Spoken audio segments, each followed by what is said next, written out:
How's it going, everyone?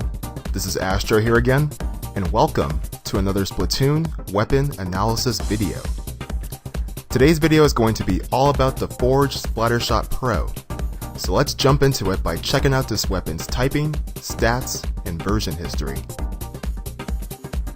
So to start things off, the Forge Splattershot Pro, which I'll just refer to as the Forge Pro, is a main shooter type weapon in Splatoon that can be purchased from the Ammo Night store for a hefty value of 19,800 coins once you have reached level 20.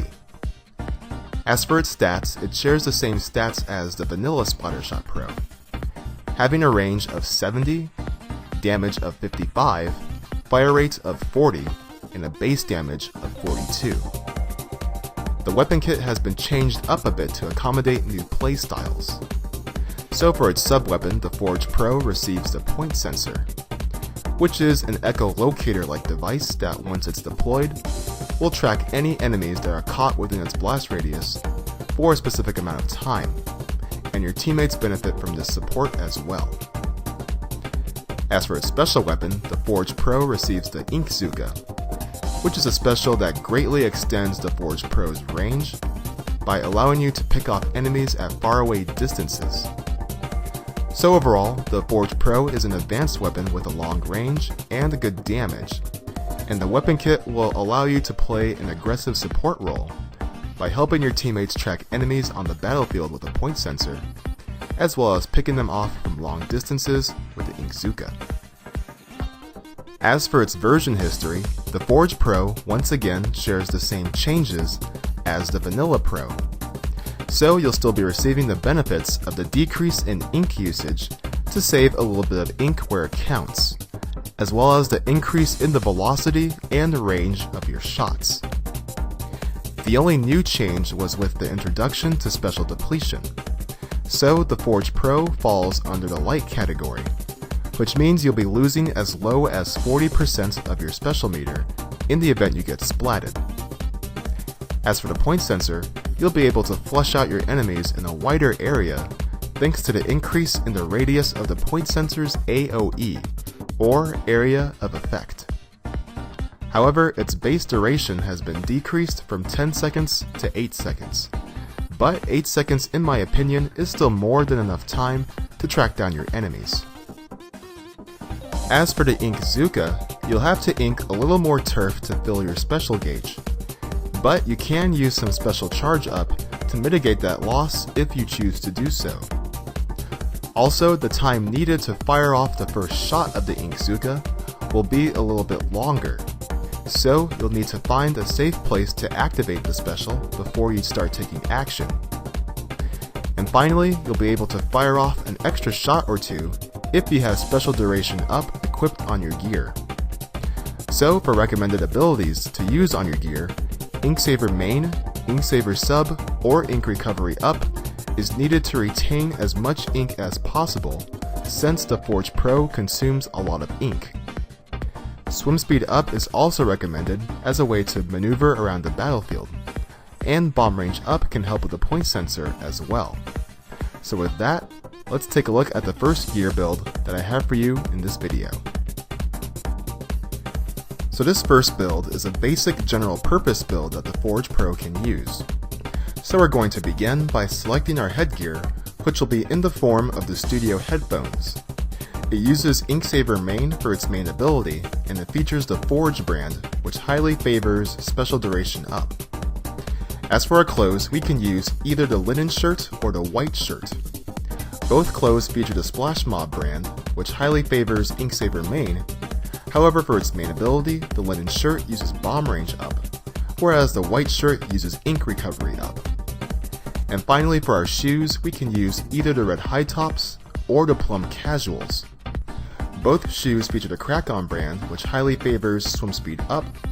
However, for its main ability, the red high tops uses Ink Resistance Up, whereas the plum casuals uses Damage Up. So overall, this build tries to cover all the bases of the Forge Pro, as the stacks of Ink Saver Main on your headgear and clothes will allow you to fire the weapon for as long as possible, without having a need to constantly refill your ink tank.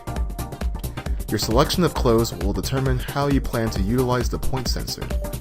So, if you want to throw the sensor as far as you can, the linen shirt is the way to go, but if you just want to throw as many sensors as possible to harass your enemies, then the white shirt is a good option to use, as the ink recovery up will help you refill your ink tank quicker to throw more sensors.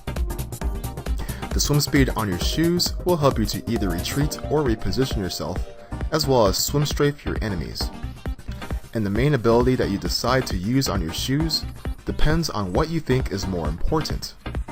So, if you're worried about enemy ink, then the red high tops is the way to go, but if you're worried about fall off damage, then the plum casuals is the option to go with.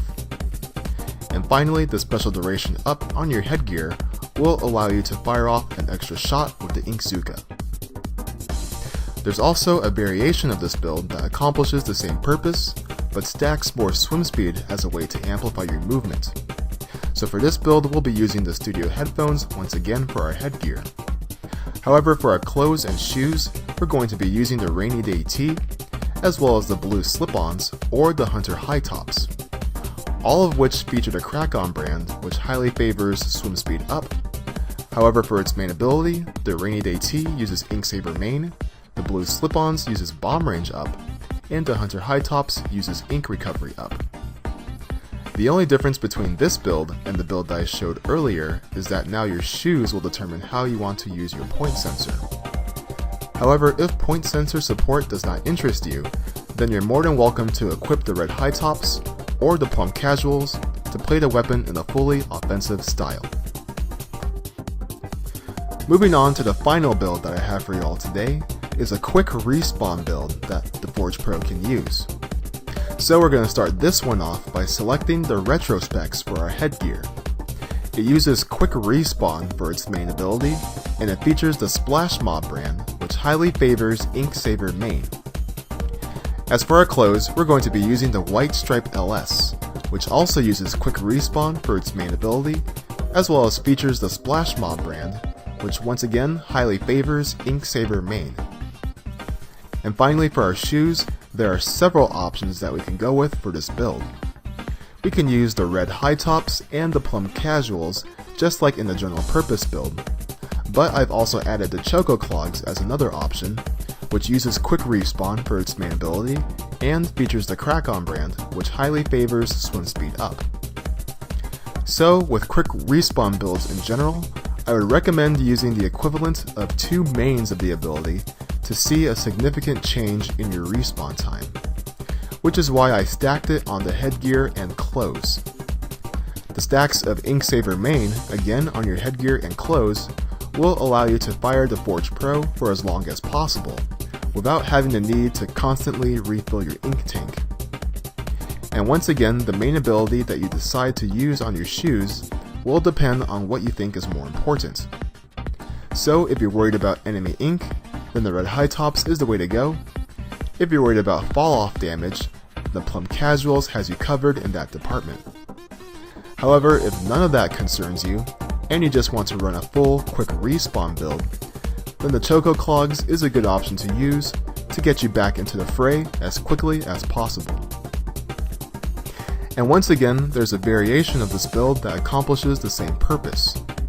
So for this build, we're going to once again use the retro specs for our headgear, the Rainy Day Tee for our clothes, and the Choco Clogs for our shoes, as a way for us to stack quick respawn to reduce the respawn time, Ink Saver main to fire the weapon for as long as possible, and swim speed up to increase our movement ability around the battlefield. And the quick respawn builds also work with the other variations of the Splattershot Pro, so feel free to try it out with those weapons as well. But that is it for this video, everybody, so I'd like to thank you all for watching my analysis on the Forge Splattershot Pro. I hope you found all this information useful. If you did, be sure to give this video a thumbs up, as well as sound off your thoughts on this weapon in the comments section below. Also, if there's something that you think I forgot to mention in this presentation, feel free to include that in the comments as well. And subscribe for more videos in the future. But as I stated before, that's all I have for this video.